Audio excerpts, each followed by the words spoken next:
It's raining hard today, so while I'm waiting for the trails to dry out, I'm going to make a floating picture frame for this canvas print. I took this picture in Amsterdam a few years ago and then recently had it blown up by an online canvas print company. This is a really easy project that looks great, and all you need are two 8-foot strips of pine 1x2 to make the floating inside and two strips of 1x2 wood you want to be the visible part of the frame. For this one I chose mahogany. The first step is to paint your 1x2 pine strips. It doesn't have to be perfect because you're only going to see a 1/4 inch strip along the bottom. So my picture is 48 inches wide by 32 inches tall, and I want to add a 1/4 inch to each end to create the floating effect.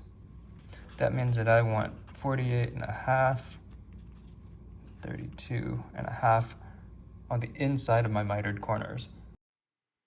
To make the canvas recessed from the frame, subtract the thickness of your canvas and the amount you want it to sit back from the thickness of the outer frame. That number is how thick you'll cut your inner strips to. My outer strips were 38 millimeters, the canvas was 20 millimeters, and I wanted it to sit back 2 millimeters, so I'm cutting my strips down to 16.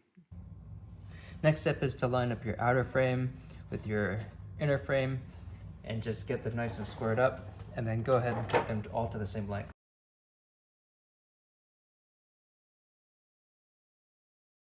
This will be the floating part of the frame, and this will be the outside. Make sure you choose the nice side of the wood to be outward, because that's the part that you're going to see.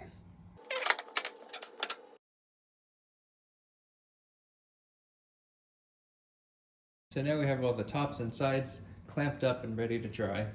Before you cut the actual wood for your frames, it's a good idea to just cut some scrap wood just to set up your miter saw and make sure that the corners are going to be exactly 45.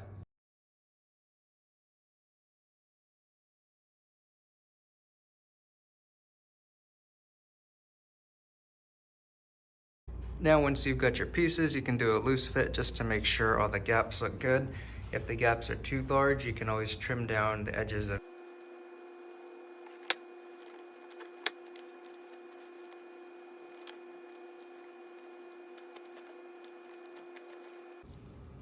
So now we've got all four corners glued up. They look really tight. Pretty happy with the way they're turning out so far.